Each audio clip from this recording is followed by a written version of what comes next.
Hi, I'm Willie. Welcome to my channel. Thank you for being here. I appreciate each and every one of you. And what we're going to talk about today is a pro tip for documentation. And it could be a number of things when I talk about documentation, but specifically, I was working on some firewall rules, and it kind of reminded me that when you're not the person that's always going to be working on something, that it should be obvious to the next person, right? Hoarding information doesn't really do you a whole lot of good, but doing things correctly and making sure that your customers can go in and see what's going on, that's worth its weight in gold. It helps you. And if the client moves you along, it helps whoever is next. So it's just, in my opinion, part of being professional. So document everything, right? So if you've got an IT documentation tool to document things, document it. I like to do a lot of documentation in the network gear. Now, this is regardless of the gear. I happen to be in UDR, and we're just going to look at a couple of places here where you can put some documentation, and really documentation can be as good as a good description on something, right? So here we are in the UDR, and I'm going to go down to firewall and security. And if I go down and I go to LAN, and I want to create a firewall rule, if I give it a good description here, right? So this would be, maybe not necessarily internet in, but let's talk about LAN in. And we're going to say block VoIP 1 to LAN.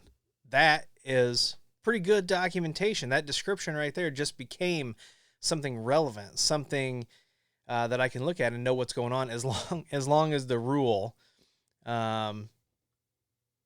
actually matches it. So we would drop, and we would do a network, and we would select VoIP, and our destination would be a network, and it would be default. That's the default LAN. And then we would apply those changes, and now when we look at those LAN rules, now we've got this good description or documentation. This is block VoIP 1 to LAN. Same thing goes for your switch ports. So if I go over here to my devices and I go to one of my switches, but let's say that I've got things plugged into these ports, bring up port manager and come in here. And I think this is, so port number 1 is my, is an uplink. So this is port number 1. This, we'll call this uplink to flex. Now, Unify does make it a little easier because it's got this icon of the flex there. But if you've got other devices that are plugged in, definitely label the ports. Port number 7. Let's see. So if I click on port 7, this is Willie desk phone. And so now when I'm looking at this, and I'm trying to configure it, I'm going to know that it's here. Now, there's all different kinds of places that you can stash documentation and that you can put notes. It's really in your best interest and in your client's best interest to do this.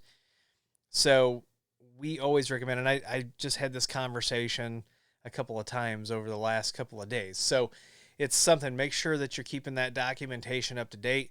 It makes you more valuable. It makes things easier to use. Don't try to hoard the information, because then if the client has to pay somebody to come in and do this, well, then it's probably not going to turn out in your favor. But if you like this video, please make sure you give it a thumbs up. Please follow me on Twitter and TikTok. Those links are down below, along with our affiliate links if you'd like to support the channel, and our Patreon link. And there's also a link down there that if you need IT consulting, go to williehowe.com, click Hire Us, or contact us, fill that information out, and someone will be in touch with you as soon as possible. Once again, I'm Willie. I want to thank you for being here, and as always, I'll see you in the next video.